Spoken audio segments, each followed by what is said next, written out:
এই তুমি কেমন আছো? তুমি ভালো আছো? তোমার কোনো খোঁজ খবর নাই, তুমি তো অনেক ব্যস্ত। এগুলা দেখে কোন মেয়ে তার সে ডিজিএফআই হোক, সে প্রধানমন্ত্রী হোক, জুতা দিয়ে পিটানো উচিত এই মহিলাকে রাস্তায় রাস্তায় ধরে। আপনারা পারেন না কিছু করতে? এত মানুষকে রাস্তায় ফেলায় পিটান, এত মানুষকে জুতাতে বাইরান, এত মানুষকে অপমান করেন, এই পারেন না? লেলা যে মহিলা, এই অসভ্য মহিলা, ওর একটা প্রেসের গ্রুপ আছে, এই গ্রুপের মধ্যে ও ছবি দিচ্ছে, ভিডিও দিচ্ছে, দিয়ে বলতেছে এগুলা ভাইরাল করেন। কেন ভাইরাল করবো? কেন ভাইরাল করবো? কেন? কি সমস্যা তোর? জানোয়ারের বাচ্চা কোথাকার। আমি এখন একটা ব্যবসা দিছি, পুরান ঢাকা লালবাগ কেলার মোড়ে দোকান দিছি ভাই। ওইখান থেকে 2-4-5 টাকা আসলে ওটা দিয়ে চলি ফিরি খাইতেছি। কিভাবে চলতেছি আমি জানতেছি, আমি বুঝতেছি।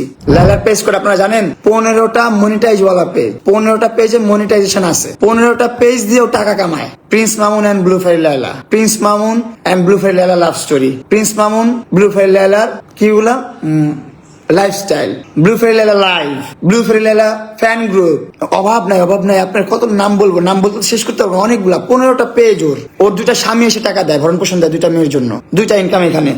এক ব্যাংক, 3টা ব্যাংক থেকে বেতন পায়, 1.5-2 লাখ টাকা বেতন পায়। আর একটা সোশ্যাল মিডিয়াতে 15টা পেজ থেকে টাকা ইনকাম করে। আর আমি তো ভাই টাকা কামাই না সোশ্যাল মিডিয়া থেকে। মানুষ মনে করে যে লাখ লাখ কোটি কোটি টাকা কামাই নিয়ে যেতেছে মামুন। আমি কই ভাই, আমি তো পোস্টই করি না কোনো। আমি এখন একটা ব্যবসা দিছি, পুরান ঢাকা লালবাগ কেলার মোড়ে দোকান দিছি ভাই। ওইখান থেকে 2-4-5 টাকা আসলে ওটা দিয়ে চলি ফিরি খাইতেছি। কিভাবে চলতেছি আমি জানতেছি, আমি বুঝতেছি।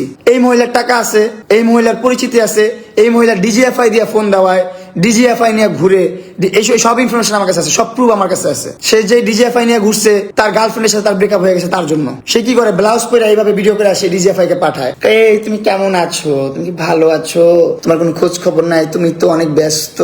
এগুলা দেখে কোন মেয়ে তার সে ডিজিএফআই হোক, সে প্রধানমন্ত্রী হোক, কোন মেয়ে তার সাথে রিলেশন রাখবে? সে মেয়ে রিলেশন রাখে নাই, চলে গেছে। কারণ কি, ডিজিএফআই এর চরিত্রের সমস্যা আছে, রুচির সমস্যা আছে। সে তাকে ওই অ্যাক্সেসটা দিছে, সেই বিধেই তো ওই মেয়েটা তাকে এই ভিডিওটা পাঠাইতে পারছে, তাই না? ওই ডিজিএফআই কে পাঠাইতে পারছে। এই লাই বুড়ি, এই বয়সে, বুড়া বয়সে কি কুরুত্তার, কি চুলকানি! এ থামানোর মতো কি এই দুনিয়াতে একটা মানুষ নাই?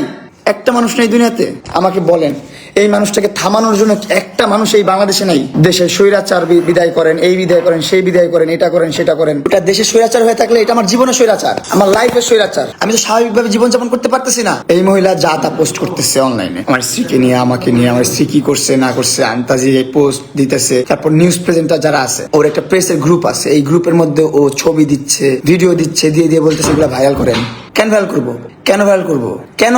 কি সমস্যা তোর? জানোয়ারের বাচ্চা কোথাকার, বেয়াদবের বাচ্চা, স্টুপিডের বাচ্চা, স্টুপিডের ঘরে স্টুপিড। ওর মারে ফোন দিছি, ওর মা যদি আসলে মা হয়ে থাকতো, যদি মা মানতো, তাহলে ওর মারে ফোন দেওয়ার পর এই মহিলা থামা উচিত ছিল। থামে নাই ও। লালার মাকে ফোন দেওয়ার পর লালা আরো বেশি করতেছে। মানুষ তো অনেক করে, ঠিক আছে মায়ের নিশ্চয় ওর সাথে রিলেশন ছিল, এটা ছিল, সেটা ছিল, নাই তখন 2 বছর যাবত শেষ। তোমার সাথে রিলেশন ছিল, রিলেশন শেষ।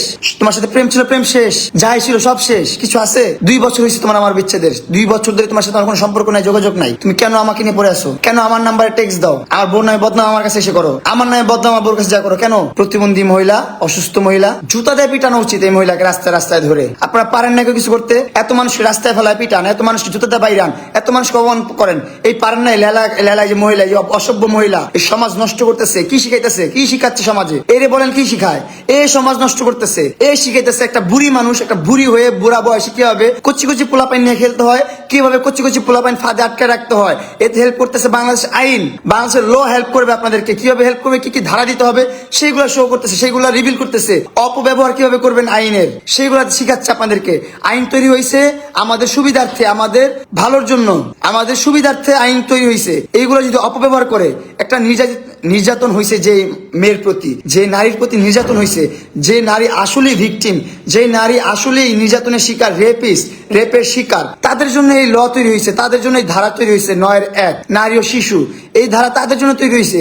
তোর মতন বুড়ির জন্য তৈরি হয় না এই ধারা। তোকে আমি বিয়ের প্রলোভনে ধর্ষণ করছি, এই মামলা দিছোস, আবার এখন অনলাইনে এসে বলোস আমি তোরে বিয়ে করছি, আমি তোরে বিয়ে করে আমি এখন কি করি, ওটা কি বলে, পরকীয়া করি।